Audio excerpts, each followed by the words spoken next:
दोस्तों आज हम बात करेंगे प्रतिरोधों का संयोजन। ठीक है, कैसे हम दो या दो से ज़्यादा प्रतिरोध अगर किसी परिपथ में लगे होते तो उनको कैसे जोड़ा जाता है, इसकी हम इस परिपथ में इस वीडियो में हम बात करेंगे। ठीक है, सबसे पहले हम बात करें जो प्रतिरोधों का संयोजन होता है वो प्रतिरोधों को हम दो तरीके से संयोजित करते हैं। एक संयोजन कहलाता है हमारा श्रेणी क्रम संयोजन। ठीक है, एक क्रम कहलाता है हमारा श्रेणी क्रम संयोजन, जिसे हम बोलते हैं सीरीज कॉम्बिनेशन। ठीक है, जिसको कहा जाता है सीरीज कॉम्बिनेशन। और दूसरे को बोलते हैं, पहला श्रेणी क्रम होता है, दूसरा होता है समांतर क्रम। दूसरा जो संयोजन होता है वो होता है समांतर क्रम संयोजन। ठीक है, तो दो तरीके के संयोजन होते हैं, इसको बोलते हैं पैरेलल कॉम्बिनेशन। ठीक है, ये होता है हमारा पैरेलल कॉम्बिनेशन।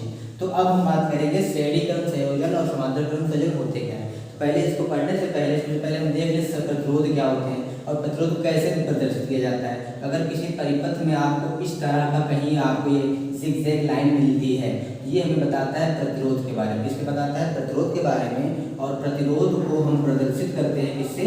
कैपिटल आर से प्रदर्शित करते हैं। अगर इसके मात्रक की बात करें तो इसका मात्रक होता है ओम, जिसका मात्रक होता है ओम, और इससे ग्रीक अक्षर ओमेगा से प्रदर्शित किया जाता है। तो इस प्रकार का कहीं आपको ज़िगज़ैग लाइन मिली होती है तो उसको हम बोलते हैं प्रतिरोध। अब ये प्रतिरोध किसका हो सकता है? वायर का भी हो सकता है, या कोई युक्ति हो सकती है, कोई उपकरण हो सकता है, बल्ब का हो सकता है, फ्रिज का हो सकता है, किसी भी चीज़ का क्या कहते हैं प्रतिरोध हो सकता है। ठीक है, तो अगर आप जैसे यहाँ पर सर्किट बना देंगे, एक ये बना, एक ये बना, एक ये बना, तो यहाँ पर देखा जाए यहाँ पर क्या है, तीन प्रतिरोधक आ रहे हैं, इसलिए ये हो जाएगा R1, ये R2 और ये R3। तो ऐसे आपको किसी परिपथ में अगर एक से ज़्यादा ऐसे ज़िगज़ैग लाइन मिली होती है तो उसे बोलते हैं प्रतिरोध, अर्थात उस किसी युक्त का वो प्रतिरोध होता है। ठीक है, तो ये प्रतिरोध को प्रदर्शित करता है, प्रतिरोध को हम कैपिटल आर से प्रदर्शित किया जाता है। तो बात आती है कि कैसे प्रतिरोधों को हम जोड़ते हैं, तो उनका संयोजन क्या होता है, कैसे किया जाता है। तो मान लेते हैं, इनको पढ़ने से पहले सबसे पहले हम जानते हैं ओम का नियम। क्या जानते हैं? ओम का नियम।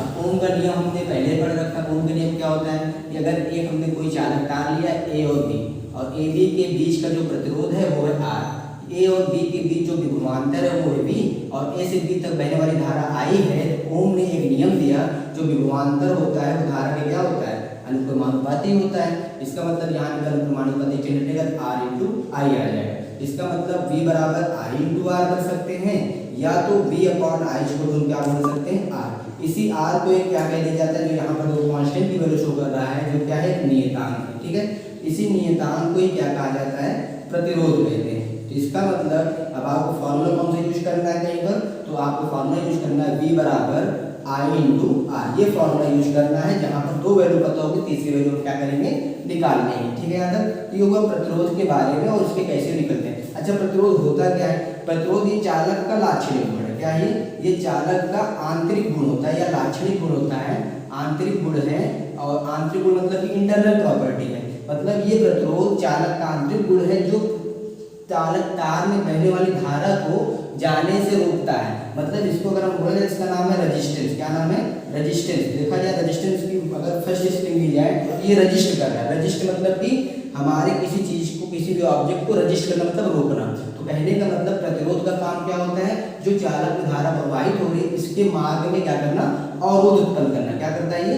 अवरोध उत्पन्न करने का काम करता है। ठीक है, तो यहाँ तक बात है। इसीलिए चालक के परिपथ लेते हैं तो परिपथ में हमेशा क्या जाता है, प्रतिरोध आता है, जो किसी चालक तार के किसी भी चीज का प्रतिरोध हो सकता है। ठीक है, ये होगा प्रतिरोध के बारे में। आपने यहाँ से कभी बराबर आई हुआ, जहाँ अभी क्या है, बी है विभवांतर, आई क्या है, धारा है, और आर क्या है, उस चालक का प्रतिरोध है। ठीक है, तो ये हुई हमारी पहले बात हम लोगों ने पढ़ रखा है उसके बारे में। तो यहाँ पर आता है प्रतिरोधों को कैसे जोड़ते हैं और कैसे करते हैं। सबसे पहले हम बात करेंगे नंबर फर्स्ट, श्रेणी क्रम संयोजन। ठीक है, सबसे पहले हम बात करेंगे श्रेणी क्रम संयोजन। अब श्रेणी क्रम संयोजन होता क्या है और कैसे किया जाता है। तो मान लेते हैं हमने क्या लिया, तीन प्रतिरोध लिए। ठीक है, अब प्रतिरोध में क्या होता है, सिरे होते हैं, एक सिरा और दो सिरा। ठीक है, तो प्रतिरोध को मान लेते हैं पहला सिरा, ये दूसरा सिरा। इस वाले तार का प्रतिरोध का पहला सिरा, ये दूसरा सिरा, ये क्या है, ये भी पहला सिरा और ये दूसरा सिरा। तो हमने मान लिए तीन प्रतिरोधक जिसकी वैल्यू क्या है, अलग अलग है, इसलिए R1 हो जाएगा, ये R2 हो जाएगा और ये R3 हो जाएगा। तो अगर हमने तीन प्रतिरोधक लिया है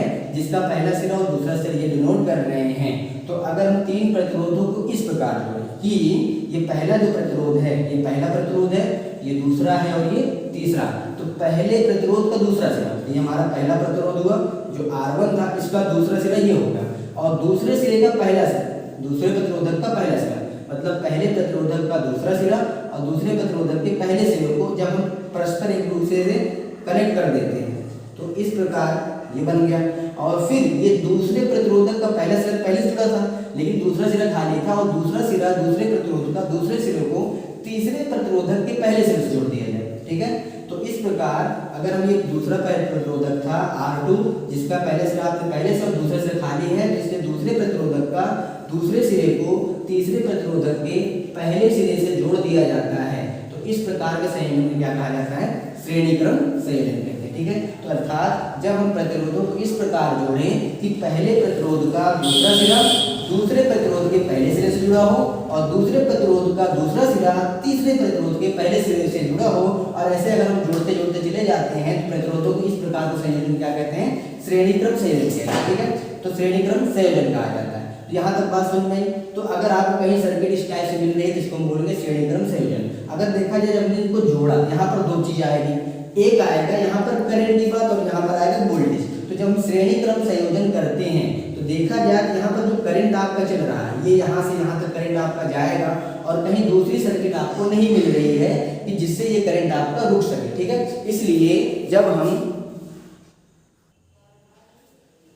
यहाँ पर देख रहे हैं तो हमारा जो करंट चल रहा है सर्किट में एक ही करंट जा रहा है क्योंकि यहाँ पर कोई अदर सर्किट नहीं आ रही है। तो इससे पता ये चला जब हम श्रेणी क्रम संयोजन करते हैं तो श्रेणी क्रम संयोजन में करंट को जाने के लिए, धारा को चलने के लिए केवल एक मार्ग उपलब्ध होता है, मतलब इसके लिए कोई दूसरा मार्ग नहीं होता।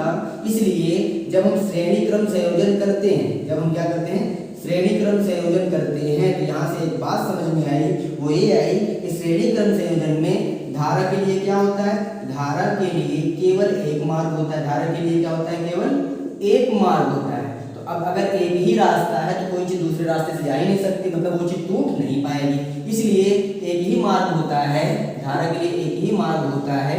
इसलिए श्रेणी क्रम संयोजन में प्रत्येक प्रतिरोधक के सिरों के बीच, मतलब प्रत्येक प्रतिरोधक में, इसलिए क्या होगा? प्रत्येक प्रतिरोधक में, इसलिए जो प्रत्येक प्रतिरोधक है तो प्रत्येक प्रतिरोधक में धारा का मान क्या हो जाएगा? धारा का मान समान हो जाता है। क्या हो जाता है? धारा का मान समान होता है। ये मोस्ट इंपॉर्टेंट बात है कि जब हम श्रेणी क्रम संयोजन करते हैं तो उसके लिए केवल एक मार्ग होता है करंट को चलने के लिए, इसलिए प्रत्येक प्रतिरोधक में धारा का मान क्या होता है? समान। मतलब अगर यहाँ से 5 एम्पीयर की धारा चली, यहाँ पर भी 5 एम्पीयर की धारा होगी, यहाँ पर भी वही धारा होगी और यहाँ पर भी वही धारा होगी। लेकिन अब देखो R का मान अलग अलग है। जैसे भी हमने फार्मूला पढ़ा V बराबर क्या होता है? I into R। अब अगर हम देखा जाए तो I तो आपका फिक्स है, लेकिन R और ये R1, R2, R3 का मान क्या है? अलग अलग है। तो जब आपका I तो सेम रहा लेकिन R1 हो जाएगा, I तो सेम रहा लेकिन R2 हो जाएगा, I तो सेम रहा और R3 हो जाएगा।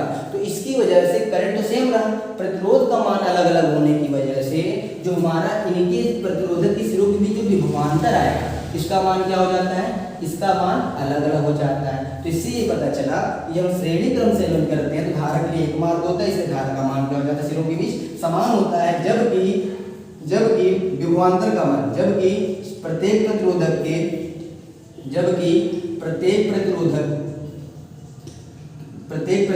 के सिरों के बीच, प्रत्येक प्रतिरोधक के सिरों के जो बीच जो है विभवांतर होता है। विभवांतर का मान, प्रत्येक प्रतिरोधक सिरों के बीच विभवांतर का मान क्या हो जाता है? अलग अलग होता है।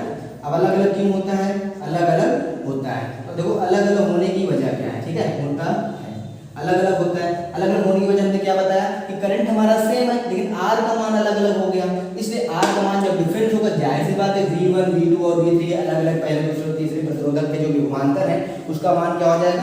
अलग अलग हो जाएगा। ठीक है, तो यहाँ पर दो मोस्ट इंपॉर्टेंट बात आपको याद रखनी है कि श्रेणी क्रम संयोजन में धारा के लिए एक मार्ग होता है, इसलिए धारा का मान क्या होगा? समान होगा, जबकि विभवांतर का मान अलग अलग हो जाता है। ठीक है, इसका मतलब अब यहाँ पर देखा जाए तो करंट आपका जितना पहले था उतना ही रहा, लेकिन जो जितना पहले था उतना ही रहा, लेकिन वोल्टेज क्या हो रहा है? तो मान लेते हैं यहाँ भी सिर्फ, इसलिए इतना आप नोट कर लेना। इसलिए अगर हम बात करें कि अगर इस प्रतिरोधक के सिरों के बीच विभवांतर V1 आया, यहाँ का विभवांतर V2 आया और यहाँ का विभवांतर V3 आया, तो हम कह सकते हैं हमारे विभवांतर वो अलग अलग टूटे। टोटल तो विभवांतर V था लेकिन टोटल विभवांतर किसमें टूटा? V1, V2 और V3 में। इसलिए अगर यहाँ से हम चलें तो V बराबर क्या लिख सकते हैं? जो हमारा टोटल वोल्टेज था वो किसमें टूट गया? एक V1 में, एक V2 में और V3। इसलिए हम V बराबर V1 plus V2 plus V3 को ऐड कर देंगे, टोटल वोल्टेज के बराबर आ जाएगा।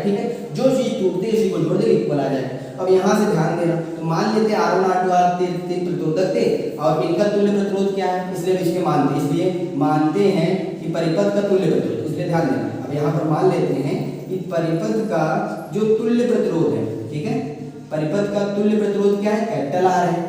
प्रवाहित धारा कितनी है, प्रवाहित धारा कितनी है, I है, और सिरों के बीच जो तुल्य विभवांतर या परिपथ का विभवांतर है वो V है, ठीक है।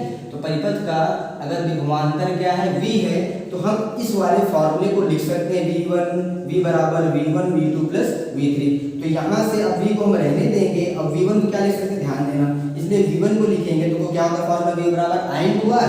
तो यहाँ पर अब यहाँ वाले इतने के बीच हमें क्या निकालना, V1 निकालना है। तो I और R में पता होगा तो V निकाल सकते, इसलिए V1 बराबर क्या होता है, I/R, V बराबर I/R, इसलिए यहाँ का वोल्टेज कितना है, V1 है, करंट कितना है, I है, और R कितना है, R1, इसलिए V1 किसके बराबर, V1 बराबर I/R1। ऐसे यहाँ का लिखेंगे हम वोल्टेज, करंट और सारी चीज, इसलिए V2 बराबर करंट वही रहेगा लेकिन R2 हो जाएगा, और V3 बराबर कितना रखेंगे, I/R3, ठीक है यहाँ तक। तो अब अगर हम यहाँ पर इसके आगे बात करें, तो अगर तीनों को हम क्या करते हैं, यहाँ पर इस वाले इक्वेशन में V1 V2 V3 जगह पे ये मान रखते हैं कि देखो हमें क्या मिलता है, इसलिए V बराबर V1 प्लस V2 और V3 में मान रखेंगे, तो V1 की जगह पे क्या रख देंगे, I/R1 plus I/R2 plus I/R3, इस तरह से लिख सकते हैं। तो यहाँ से टोटल V बराबर आ गया इस टाइप से, और इसके बीच सब में करंट सेम, इसलिए I हमने क्या कर लिया, कॉमन कर लिया, बच गया कितना गया, R1 R2 प्लस R3, ठीक है यहाँ तक। और उसके बाद I को इस साइड लेके आएंगे, बटे में चला जाएगा, और बचेगा कितना आपका, R1 plus R2 plus R3। और देखो गौर से, हम जानते हैं जब हमारे पास कुल विभवांतर भी क्या होता है, कुल परिपथ में धारा और R के बराबर होगा, तो यहाँ से अगर हम V बटे I का मान निकालें, इसका मान आ रहा है, R का आ रहा है, इसलिए परिपथ में हमने बताया ना तुल्य प्रतिरोध कितना है, R है, तो किसके बराबर होगा, V/I के बराबर होगा, इसलिए V/I क्योंकि R के बराबर हो, इसलिए कैपिटल R क्या होगा, तुल्य प्रतिरोध होगा, वो किसके बराबर होगा, R1 plus R2 plus R3। मतलब क्या पता चला, जब हम दो या दो से ज्यादा प्रतिरोध को क्या करते हैं, श्रेणी क्रम में जोड़ते हैं, तो जो तुल्य प्रतिरोध आता है वो प्रत्येक प्रतिरोधों के योगफल के बराबर होता है। ऐसे अगर हमारे पास n प्रतिरोधक हो, क्या है, n प्रतिरोधक अगर श्रेणी क्रम में जुड़े, किस क्रम में जुड़े हैं, श्रेणी क्रम में जुड़े हैं, तो हम क्या लिख सकते हैं, R बराबर R1 plus R2 plus R3 plus R4 plus dot dot n तक, मतलब जितने प्रतिरोधक उनको हम जोड़ देंगे।